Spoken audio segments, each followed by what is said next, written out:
Hi, welcome. Today we will analyze one miniature and Andreikin as one Karjakin. So this game has been played at 2010 at the World Blitz Championship.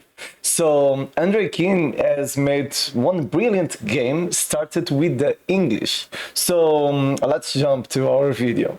So playing with white, we have Dmitry Andreikin, 2683. Playing with black, Sergey Karjakin, 2760. So just to have one idea, Karjakin is a strong player.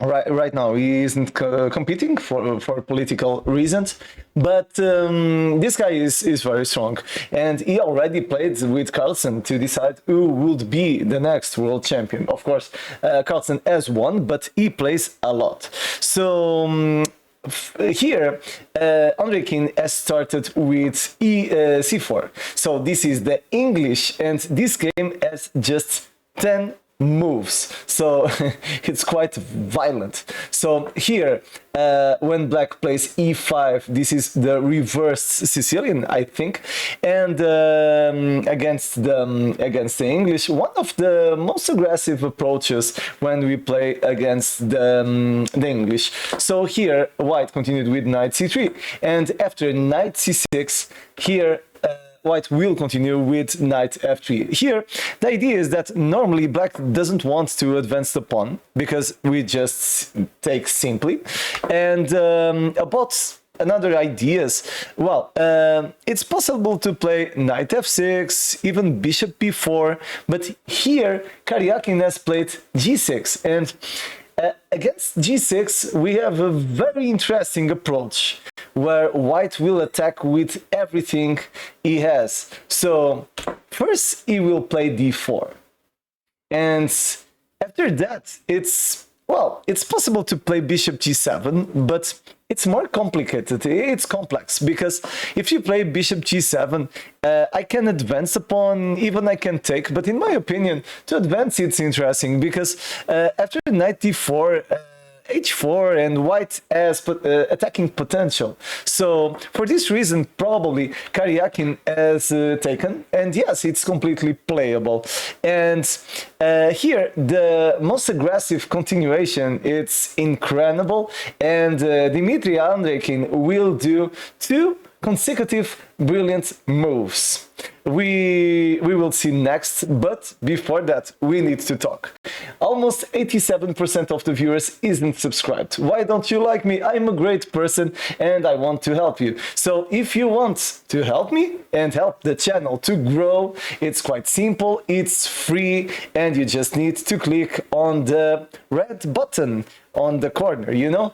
YouTube has animations, fireworks, this kind of stuff, and with that you will be giving a precious, yes, I think, help for this channel to grow. We are putting every day one video, so if you want to see chess content, you will have a lot of material here on the channel. So let's continue. And after this move, it's very interesting to see the approach of Dmitry Andreikin. As you know, we love attacking moves, so of course, to take it's too normal, and we don't want to play normally, because if knight takes, black survives with any problem at all, playing bishop to g7 and creating pressure to the knight on d4. So instead of playing that, here Andreikin will make a very interesting move, and I don't play the English opening, but I love this variant because knight d5, it's rare, and black needs to solve some problems.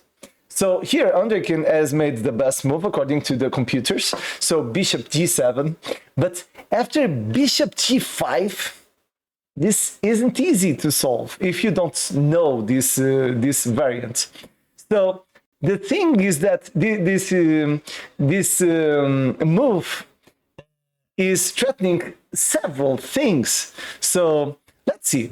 First idea, if pawn advances, it doesn't look very natural, and white can continue focusing on c7. So bishop f4, creating pressure to c7, and after d6, the black's game is too static, so we can, this is playable, but we can right now take the pawn, and this bishop is ugly. The castle king side isn't very easy to do because of the diagonal. So yeah, it's playable, but it isn't pretty.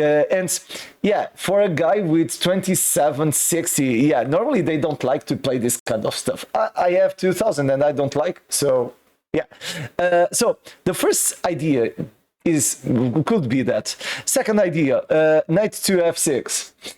Knight to f6, it's complicated but playable too. The idea will be just to take the central pawn, and of course if knight takes, queen takes, this will win for white because we are increasing the pressure on the knight. We have 3 attackers, 1, 2, 3, and black has just 2 defenders, so this isn't good. And of course black can play different stuff, like for example castle, but this will be complicated for black because knight can try again to create pressure to c7, so this is difficult to defend. So knight f6 we already saw. So Karjakin playing a blitz game, so he has played knight to e7, and this isn't playable too. Just for you to have an idea, the best move and probably the only one, in my opinion, is this knight to e7. But we will see in the end of the game, because after knight e7, you need to think, what is the best approach for white? How can you win material here? So here, Andreikin first has taken the pawn. And after that, this position needs to continue with f6. No one will play f6 in this position. So if you like to play the English opening, this is for you, because this is very interesting. Because okay, white is sacking a piece. So if white is sacking a piece, we can take it. And Karjakin, with almost 2800, has taken the piece. What is the problem? Can you tell me what is the problem? If you saw the continuation, please tell me on the comments, because this is the first brilliant move. And yes, the brilliant move is queen takes bishop. And why is this good? Simple. If knight takes, we can continue with knight check, king f8, and bishop checkmate. Very interesting. But the thing is that, of course, Karjakin hasn't done that. So he has made castle kingside. But now this will finish on first checkmate in 5 moves. So first knight f6, and after king h8, the game will finish with knight g4 check. And of course here Karjakin has resigned. But why has Karjakin resigned? Simple.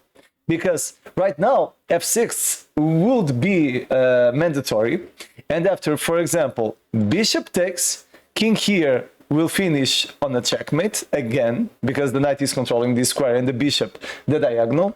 And if rook takes, queen takes, king here, checkmate. So this is how we win almost 2800 of rating. It's easy, but we need very quickly to see, what if Karjakin played the alternative? So instead of playing knight from g8, if he has played knight from f, the game would be completely different. But the thing is that it isn't simple to play this move if you don't know this variant. So here the continuation would be knight takes d4 with ideas of doing the same stuff. Knight b5, trying to take the pawn, this kind of stuff. But here, if black plays correctly, black can play, for example, c6 to try to expel, yeah, I think, the knight from here. And after knight takes c7, knight takes again, and this is completely playable because those ideas doesn't exist. Yes, this is a problem, but this will be solved quickly. So, for example, after e4, I think e4 it's completely playable. Black can continue with queen a5, and this position is completely playable for black. So this is very interesting, this game. But we need to see the precision. What was the precision of Andreikin and what was the precision of Karjakin? Simple detail. I've put it the Soviet flag because they on the days that they have born, when they born, sorry, the English was complicated, when they born, the country was the Soviet Union and not Russia. Okay, so well, let's see the precision. And Andreikin has done a brilliant game, so let's see. Review, and according to the Stockfish, white has played with 98.6 and black has played with 60.2. So white has made two brilliant moves. First one, knight takes on d4, and after black continues with bishop takes, in precision, white continues with the second brilliant move, queen takes on d4. So after that, the game is completely lost, and of course, Karjakin will do always the best move. This hasn't happened because the game finished on this moment. So looking to the rating evaluation, white has had 3100 of rating and black 1650. So yeah, quite a big difference, but yeah, it's normal because he has lost the game on the opening, so it's completely normal. So I hope you enjoyed this video, and this shows that it's possible to win every kind of opponent, even if your opponent is one of the best players in the world. You just need to have a good study. You need to be well prepared to do the correct questions for your opponent to answer. And if he doesn't know how to answer, he will lose quickly the game. That's the reason I love to play aggressive stuff, and I want to.